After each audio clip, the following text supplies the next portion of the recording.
Synthesis of sentences topic के अंतर्गत आज हम सीखने वाले हैं नॉमिनेटिव एब्सोल्यूट का प्रयोग करके दो या दो से अधिक सिंपल सेंटेंसेस को मिलाकर एक सिंपल सेंटेंस बनाना।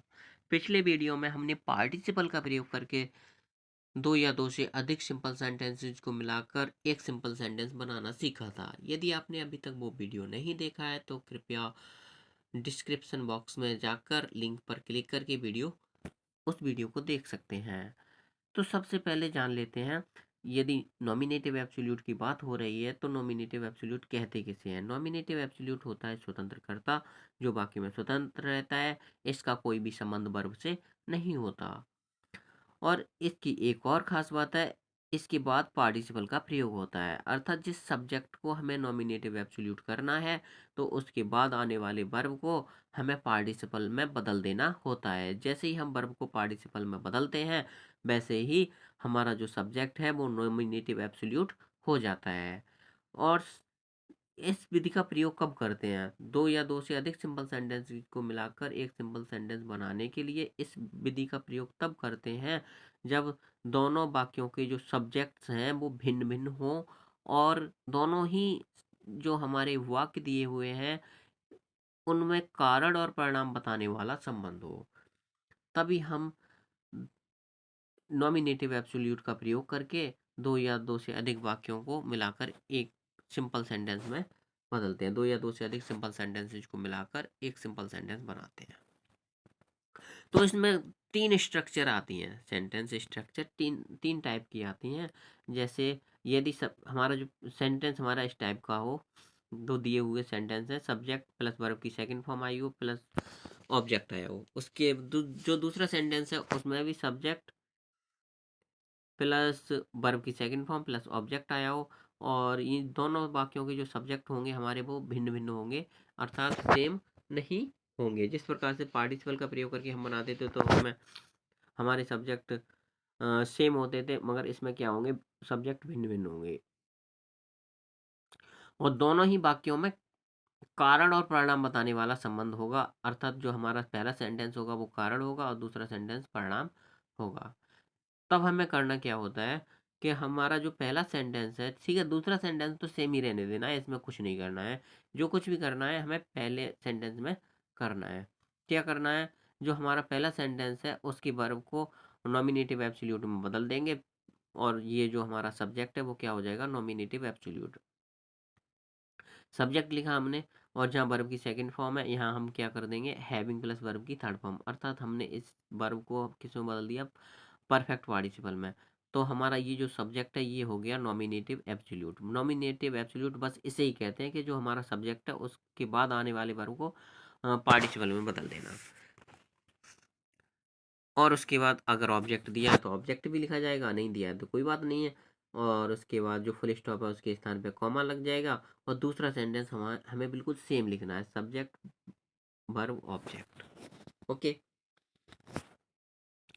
जैसे मान लेते हैं कि हमारा यदि पहला सेंटेंस दिया हो, the police arrived, the police arrived.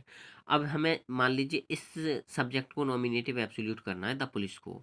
बस करना क्या है, सिंपली ये जो हमारी वर्ब आई है बाद में अराइव्ड, केवल इसे हमें परफेक्ट पार्टिसिपल में बदल देना है। परफेक्ट पार्टिसिपल क्या होती है, हैविंग प्लस वर्ब की third form, have the police. और हमने क्या किया, जो अराइव्ड वर्ब आई है उसे परफेक्ट पार्टिसिपल में बदल दिया, having arrived, the police having arrived. ठीक है, यहाँ तो ये हमारा पूरा सेंटेंस है, सिंपल सेंटेंस।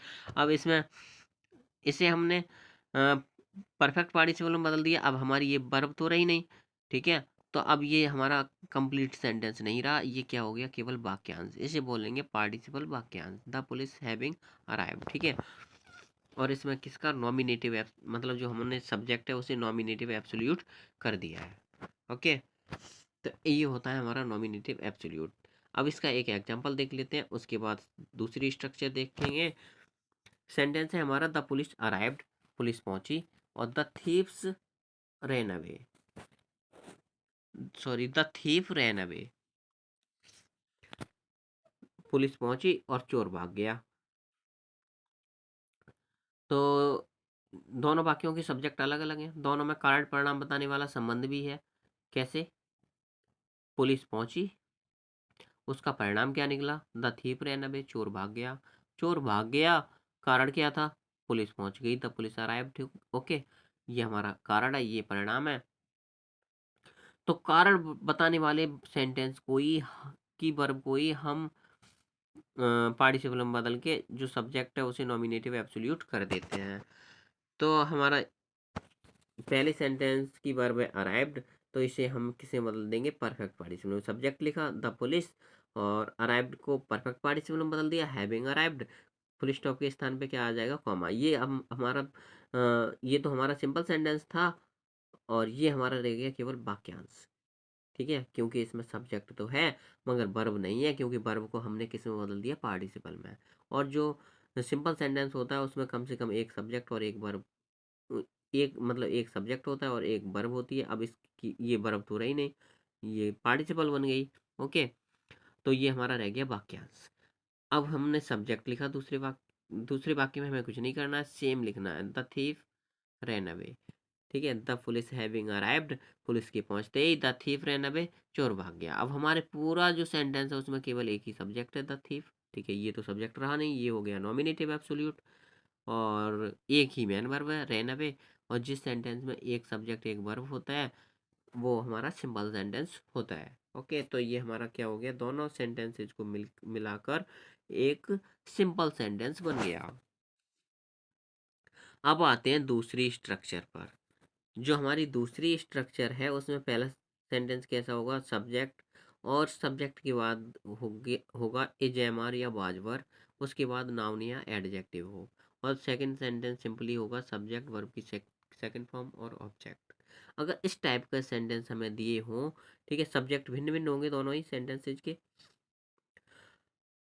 और इजेमर बाजवर मेन वर्ब के रूप में आ जाए, अर्थात मैं इसके बाद कोई दूसरी वर्ब नहीं आनी चाहिए। क्या आनी चाहिए?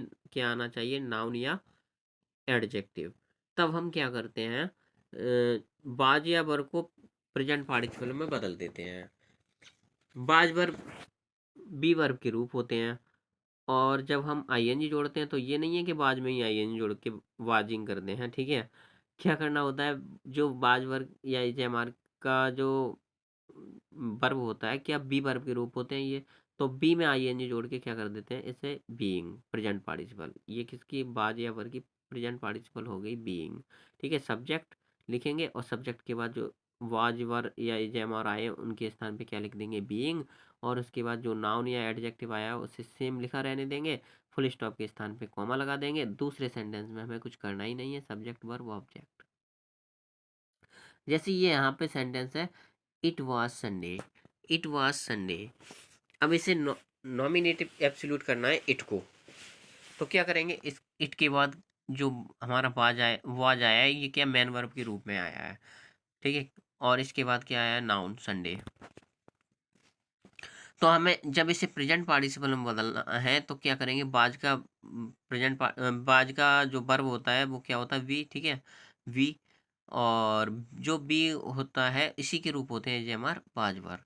तो हमें क्या करना है? सिंपली बस बी में आई एन जोड़ जोड़ के इसे प्रेजेंट पार्टिसिपल बना देना है। वैसे ही हमारा जो सब्जेक्ट है इट, वो क्या हो जाएगा? Nominative absolute. तो सब्जेक्ट लिखा हमने इट, और बाज को हमने प्रेजेंट पार्टिसिपल में बदल दिया बीइंग। और जो नाउन आया है या एडजेक्टिव आया हो वो लिख लेते हैं संडे।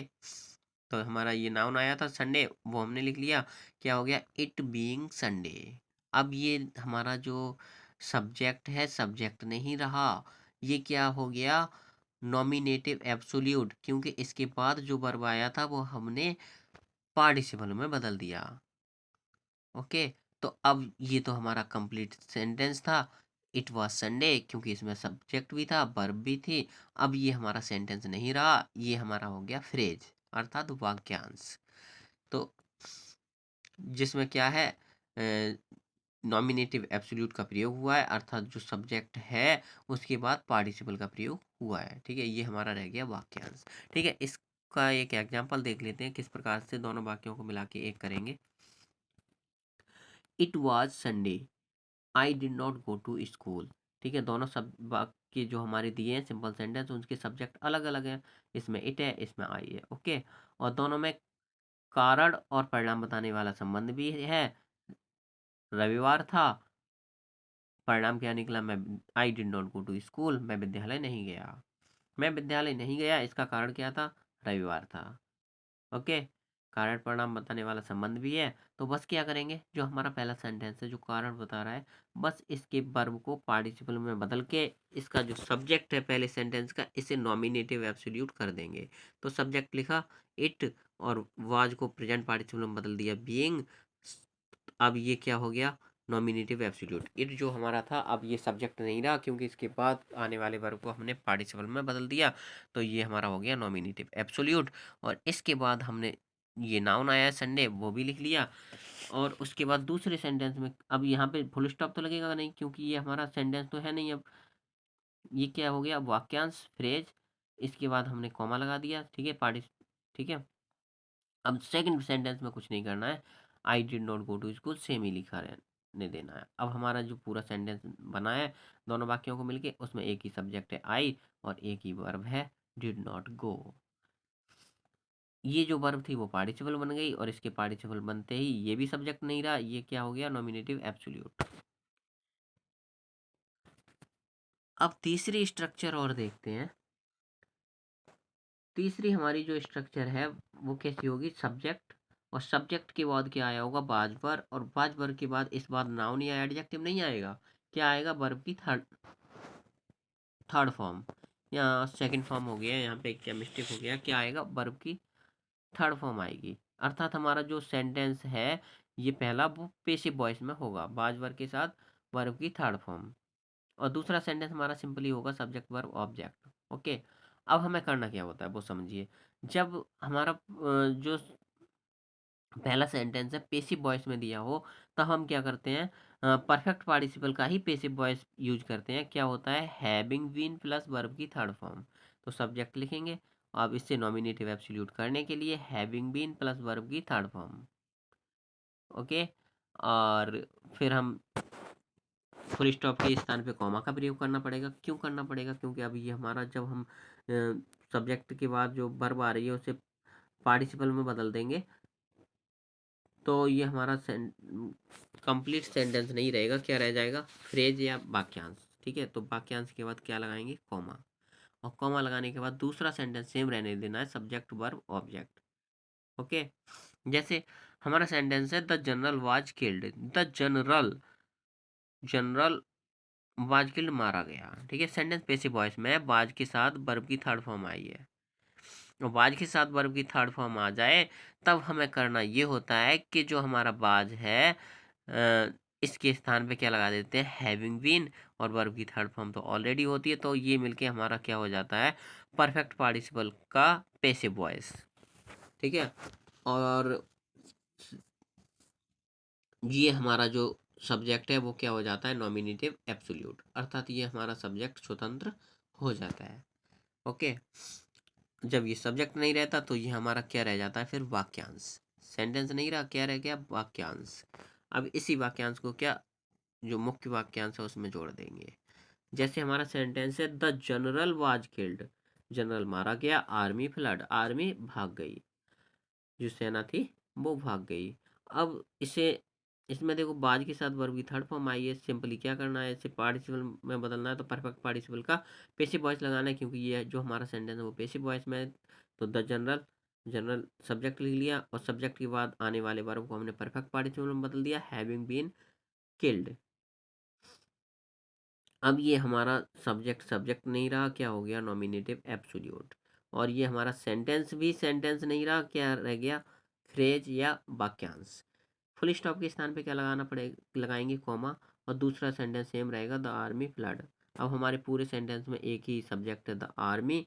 ठीक है, ये वाला जनरल क्या हो गया? Nominative absolute. ये सब्जेक्ट रहा नहीं, क्योंकि इसके बाद आने वाली वर्ब को हम परफेक्ट पार्टिसिपल में बदल चुके हैं, और एक ही वर्ब है, फ्लड। ठीक है, ये हमारा क्या हो गया? Perfect party.